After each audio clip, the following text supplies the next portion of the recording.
Hello everyone, welcome to Currentopedia. आज है 16 फरवरी और 16 फरवरी से जितने भी इंपॉर्टेंट करंट अफेयर्स के क्वेश्चन बन सकते हैं हम उन सबको डिस्कस करेंगे। साथ ही मैं आपको इंपॉर्टेंट फैक्ट भी मैं आपको बताऊंगा उससे रिलेटेड। तो वीडियो को पूरा देखिएगा, काफी कुछ सीखने को मिलेगा आपको इस वीडियो से। पीडीएफ आप हमारे टेलीग्राम चैनल करंटोपीडिया या डिस्क्रिप्शन में दिए गए लिंक से बड़ी आसानी से डाउनलोड कर सकते हैं। चलिए शुरू करते हैं। और हमेशा की तरह मैं आपसे पूछूंगा एक क्वेश्चन। ये क्वेश्चन करंट अफेयर से रिलेटेड है कि नेपाल सरकार ने किस भारतीय कंपनी को अरुण हाइड्रो प्रोजेक्ट के निर्माण का ठेका दिया है। इसका आंसर आपको बताना है कमेंट सेक्शन में। इसको जरूर आंसर कीजिएगा, इससे आपको कुछ सीखने को मिलेगा और इसका आंसर मैं बताऊंगा आपको वीडियो के अंत में। तो चलिए शुरू करते हैं। हमारा आज का जो क्वेश्चन है पहला, वो है भारत सरकार ने किस देश में खाद्य सुरक्षा को मजबूत करने के लिए 2000 मीट्रिक टन चावल भेंट किए हैं। तो 2000 मीट्रिक टन चावल हमने भेंट किया है सीरिया को। सीरिया को क्यों किया है? क्योंकि यहाँ पे खाद्यान्नों की कमी पड़ गई है। यहाँ पे काफी दिनों से सिविल वॉर या गृह युद्ध छिड़ा हुआ है। तो इस वजह से उससे निपटने के लिए हमने 2000 मीट्रिक टन चावल भेंट किया है सीरिया को। और सीरिया को अगर हम मैप में देखें तो ये रहा सीरिया। इसकी कैपिटल है दमस्कस। दमस्कस इसकी कैपिटल है। और ये है हमारा प्यारा भारत। और यहीं पे है इजराइल, जिसकी कैपिटल है जेरूसलम। पहले इसकी कैपिटल थी तेल अबीब, लेकिन अब हो गई है जेरूसलम। और अगर हम और कंट्रियों की कैपिटल अगर डिस्कस करें तो ये है इराक, जिसकी कैपिटल है बगदाद। ईरान की कैपिटल है तेहरान। सऊदी अरबिया की कैपिटल है रियाद। सूडान की कैपिटल है खार्तूम। इजिप्ट की कैपिटल है कायरो। और टर्की की कैपिटल है अंकारा। और जो पाकिस्तान है उसकी कैपिटल है इस्लामाबाद। अफगानिस्तान की कैपिटल है काबुल। काबुल है अफगानिस्तान की कैपिटल। तो इतना सब आप याद रख सकते हैं। और सीरिया से हमारे जो रिश्ते हैं वो हमेशा से काफ़ी अच्छे रहे हैं। तो वहाँ पे जब खाद्यान्न की कमी हुई तो इंडिया ने भेंट किया 2000 मीट्रिक टन चावल सीरिया को। और कुवैत की कैपिटल क्या है? Kuwait city. प्रधानमंत्री नरेंद्र मोदी ने स्वदेशी रूप से निर्मित किस युद्ध टैंक को सेना को सौंपा है? तो अभी आपको पता होगा कि हमारे प्रधानमंत्री तमिलनाडु के दौरे पे हैं। तो वहीं में जो उसकी कैपिटल है चेन्नई, वहां पे अर्जुन टैंक जो है, अर्जुन टैंक को सेना को सौंपा गया है। और ये पूरी तरीके से स्वदेशी टैंक है। और इसको बनाया किसने है? डीआरडीओ ने। DRDO defence research development organisation, जिसका हेडक्वार्टर है न्यू दिल्ली में और जो चेयरमैन है वो हैं जी सतीश रेड्डी। तो डीआरडीओ ने अर्जुन टैंक को बनाया है और ये काफी पावरफुल टैंक है और इसी को सौंपा गया है सेना को। किसके द्वारा? नरेंद्र मोदी जी के द्वारा। और अगर इस टैंक को देखें आप तो ये काफी पावरफुल टैंक दिखने में भी लग रहा है और है भी ये टैंक। इसकी जो मैक्सिमम स्पीड है वो है 58 किलोमीटर पर आवर। और ये लगभग 68 टन का है और 6 से 8 राउंड फायर कर सकता है 1 मिनट में। 1 मिनट में। और ये जो मूविंग टारगेट होता है उसको भी हिट कर सकता है। तो इसके स्पेसिफिकेशन आप यहाँ से पढ़ सकते हैं। तो इसको सेना को सौंपा गया है चेन्नई में नरेंद्र मोदी जी के द्वारा। और इसका जो पूरा नाम है वो है अर्जुन टैंक MK-1A। MK-1A। हाल ही में कौन सी भारतीय महिला ऑक्सफोर्ड छात्र संघ की प्रमुख बन गई हैं? ऑक्सफोर्ड स्टूडेंट यूनियन की अध्यक्ष कौन बन गई हैं? तो ये बन गई हैं रश्मि सामंत। रश्मि सामंत। और आपको पता होगा कि जितनी भी यूनिवर्सिटीज होती हैं या कॉलेजेस होते हैं उसमें छात्र संघ का चुनाव होता है और उसी चुनाव को जीता है ऑक्सफोर्ड छात्र संघ का चुनाव रश्मि सामंत ने। रश्मि सामंत ने। और अगर हम ऑप्शंस को डिस्कस करें तो प्रमिला जयपाल अभी अभी हाल ही में बन गई CPC की अध्यक्ष। ये है यूएस का काफी पावरफुल ऑर्गेनाइजेशन जिसका फुल फॉर्म है कांग्रेसियन प्रोग्रेसिव कॉकस। और इसका अध्यक्ष जो काफी सीनियर सांसद होता है उसको बनाया जाता है। तो ये बन गई हैं एक भारतीय प्रमिला जयपाल, भारतीय मूल की हैं ये। और जो गीतांजलि राव है, गीतांजलि राव, इनको टाइम्स मैगजीन ने किड ऑफ द ईयर घोषित किया था। और जो अनमोल नारंग है ये यूएस मिलिट्री की पहली महिला सिख ग्रेजुएट है। यूएस मिलिट्री की पहली महिला सिख ग्रेजुएट है अनमोल नारंग। हाल ही में टायर निर्माता कंपनी सीएट ने अपना ब्रांड एम्बेसडर किसे बनाया है? तो कुछ दिन पहले ही मैंने आपको बताया था कि सीएट टायर के ब्रांड एम्बेसडर बन गए थे आमिर खान। आमिर खान यानी ये अभी भी ब्रांड एम्बेसडर हैं सीएट टायर्स के। लेकिन अभी हाल ही में राणा दग्गुबती को भी सीएट टायर्स का ब्रांड एम्बेसडर बनाया गया है। और सीएट टायर ने क्यों बनाया है? क्योंकि सीएट टायर ने लॉन्च किया है एक नए टाइप का टायर जिसका नाम है पंक्चर फ्री टायर। ये लगभग 2.5 की जो कील होती है उससे छोटी कील जो होती है वो कील इस पे असर नहीं करेगी और ये टायर पंचर नहीं होगा। तो इसी को प्रमोट करने के लिए राणा को बनाया गया है इसका ब्रांड एम्बेसडर। और इनको तो आप सब जानते होंगे, फोटो में आप देख सकते हैं राणा को। और अगर हम ऑप्शंस को डिस्कस करें तो सोनू सूद जो एसर कंप्यूटर निर्माता कंपनी है उसके हैं ब्रांड एम्बेसडर। और साथ ही में इलेक्शन कमीशन ऑफ इंडिया ने इनको नियुक्त किया था पंजाब का स्टेट आइकन। और अक्षय कुमार हॉर्लिक्स के ब्रांड एम्बेसडर हैं। और राजकुमार राव सिस्का सिस्का के ब्रांड एम्बेसडर हैं। और सलमान खान रियलमी के ब्रांड एम्बेसडर हैं। तो ये भी आप याद रख सकते हैं। हाल ही में प्रसिद्ध मांडू महोत्सव कहाँ पे आयोजित किया गया? मांडू महोत्सव तो ये आयोजित किया गया मध्य प्रदेश में। और मध्य प्रदेश में कहाँ आयोजित किया गया? तो मध्य प्रदेश में एक डिस्ट्रिक्ट है जिसका नाम है धर। तो वहां पे है मांडू और वहीं पे आयोजित किया गया मांडू महोत्सव। और किसके द्वारा आयोजित किया गया? एमपी टूरिज्म के द्वारा मांडू महोत्सव आयोजित किया गया। और अगर हम मध्य प्रदेश के बारे में डिस्कस करें तो ये है मध्य प्रदेश की लोकेशन, ये है राजस्थान, ये है गुजरात, ये है महाराष्ट्र, ये है उत्तर प्रदेश, बिहार।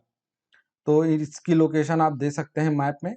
और मध्य प्रदेश के जो सीएम हैं वो हैं शिवराज सिंह चौहान, गवर्नर हैं आनंदीबेन पटेल जो कि यूपी की भी गवर्नर हैं। और मध्य प्रदेश से हम और क्या याद रख सकते हैं? यहाँ पे एक अभियान अभी एक स्कीम लॉन्च हुई थी जिसका नाम था सांस स्कीम। और 24 जनवरी को जो राष्ट्रीय बालिका दिवस होता है उसी दिन एक लड़कियों के लिए एक अभियान लॉन्च किया गया था जिसका नाम था पंख अभियान लॉन्च किया गया है मध्य प्रदेश में। और मध्य प्रदेश में काफ़ी सारे नेशनल पार्क हैं, इवन सबसे ज़्यादा नेशनल पार्क है मध्य प्रदेश में।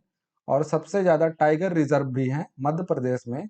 और टाइगरों की जो संख्या है वो भी सबसे ज़्यादा है मध्य प्रदेश में। दूसरे नंबर पे है कर्नाटका टाइगरों की संख्या के मामले में, पहले नंबर पे है मध्य प्रदेश। और मध्य प्रदेश में कौन कौन से नेशनल पार्क हैं? Kanha national park, Satpura, Van Vihar, Bandhavgarh national park, ये सारे नेशनल पार्क हैं मध्य प्रदेश में। तो इसको भी आप याद रख सकते हैं। और मध्य प्रदेश की जो कैपिटल है भोपाल, वहाँ पे है भीमबेटका। उससे 40-50 किलोमीटर की दूरी पे है भीमबेटका जिसको 2003 में यूनेस्को ने वर्ल्ड हेरिटेज साइट घोषित किया था। तो वहीं पे अभी हाल ही में विश्व का सबसे पुराना पशु जीवाश्म की खोज की गई। पशु जीवाश्म विश्व का सबसे पुराना मिला है भीमबेटका में। तो ये भी आप याद रख सकते हैं। हाल ही में दुनिया की सबसे युवा महिला अरबपति ये मात्र 31 साल की हैं। ये कौन बनी है? तो ये बन गई हैं विटनी ओल्फ हर्ड। फोटो में इनकी फोटो देख सकते हैं इनकी, विटनी ओल्फ हर्ड। और ये फाउंडर एंड सीईओ हैं बम्बल क्या है? एक ऑनलाइन डेटिंग ऐप है। उसकी ये को फाउंडर और सीईओ हैं। और ये बन गई हैं दुनिया की सबसे यंगेस्ट अरबपति। और मुझे उम्मीद है काफ़ी लोग वीडियो देखने के बाद में इस ऐप को चेकआउट करेंगे, तो बिल्कुल ऐसा मत कीजिएगा। अगर हम ऑप्शंस को डिस्कस करें तो जो रोशनी नाडर हैं ये एससीएल की चेयरमैन है। और ये भारत की सबसे अमीर महिला है। हाल ही में भारतीय नौसेना अभी तक का सबसे बड़ा युद्ध अभ्यास टोपेक्स कहाँ पे कर रही है? टोपेक्स युद्ध अभ्यास जो हमारी नेवी कर रही है, तो ये कहाँ पे किया जा रहा है? तो ये किया जा रहा है हिंद महासागर यानी इंडियन ओशन में किया जा रहा है। ये पूरा रीजन है इंडियन ओशियन। ये है पूर्वी घाट यानी बे ऑफ बंगाल की खाड़ी। और ये है पश्चिमी घाट यानी अरेबियन सी, अरब सागर। और ये पूरा है इंडियन ओशियन। और क्यों कर रहे हैं हम? क्योंकि जो चाइना है वो इंडियन ओशियन में काफ़ी प्रभावशाली हो गया है। तो उसी को काउंटर करने के लिए हमारी नेवी कर रही है टोपेक्स युद्धाभ्यास। टोपेक्स युद्धाभ्यास। मणिपुर उच्च न्यायालय के मुख्य न्यायाधीश कौन बने हैं? मणिपुर उच्च न्यायालय के मुख्य न्यायाधीश कौन बने हैं? तो ये बन गए हैं पुलगोरु वेंकट। पुलगोरु वेंकट। और मणिपुर कहाँ पे है? मणिपुर ये है मणिपुर की लोकेशन। और मणिपुर म्यांमार के साथ बॉर्डर शेयर करता है। कितने स्टेट शेयर करते हैं म्यांमार के साथ बॉर्डर? 4 स्टेट, नागालैंड, अरुणाचल प्रदेश, मणिपुर और मिजोरम। ये चारों स्टेट शेयर करते हैं म्यांमार के साथ में बॉर्डर। और जो मणिपुर है उसके सीएम कौन है? ये है एन बीरेंद्र सिंह। और जो गवर्नर हैं वो है नजमा हेपतुल्ला। और मणिपुर से हम क्या याद रख सकते हैं? यहीं पे है लोकटक झील। लोकटक झील। और विश्व का एकमात्र तैरता हुआ नेशनल पार्क ये भी है मणिपुर में। इसका क्या नाम है? इसका नाम है किबुल लाम जाओ। किबिल लाम जाओ नेशनल पार्क इसका नाम है। और अभी हाल ही में हॉकी इंडिया के अध्यक्ष बने हैं जिनका नाम है ज्ञानेंद्रो निगोबाम।